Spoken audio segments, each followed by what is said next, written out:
Hi there, thanks for joining me. My name is Dr. Orton Purser. I work for the Alfred Wegener Institute in Germany, and my job is to image areas of the deep sea seafloor.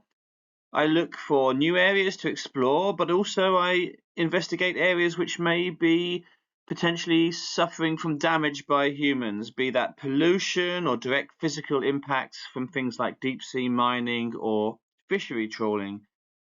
Here, what you can see is an area of the Norwegian margin. It's near the island of Svalbard or Spitsbergen.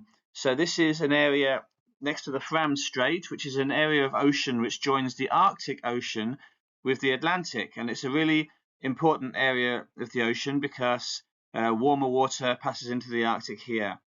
And what you can see is several fish following my camera lights.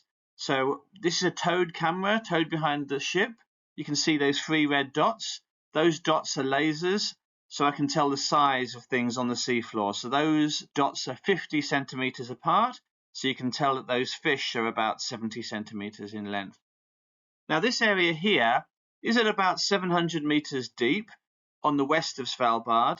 And as you can see, there's quite a lot of life there. There's these white lumpy bits. They're mostly sponges. You can see a fish sitting on the seafloor right now there. Some are actively swimming, some are sitting down.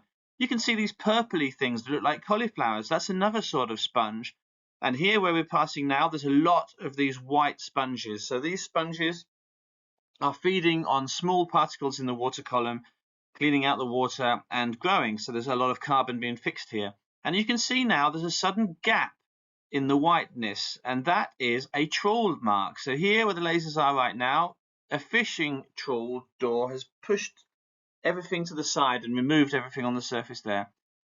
So what we'd be interested in doing as scientists and researchers and monitors is seeing where the damage is and whether this is historical damage or ongoing damage. And to do that, we need to count the animals that are visible in the images or videos of the seafloor.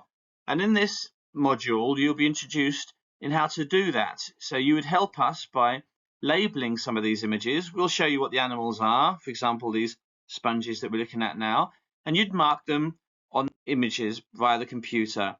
And what we would do then is we would use these images and these marks to count whether there's more animals in the areas which have been trawled or less animals in the areas which have been trawled. And we can monitor that over time, and we can also take a stock of the condition around the island now. So thanks a lot for investigating this module. I hope you'll enjoy it, and feel free to get in contact with any questions.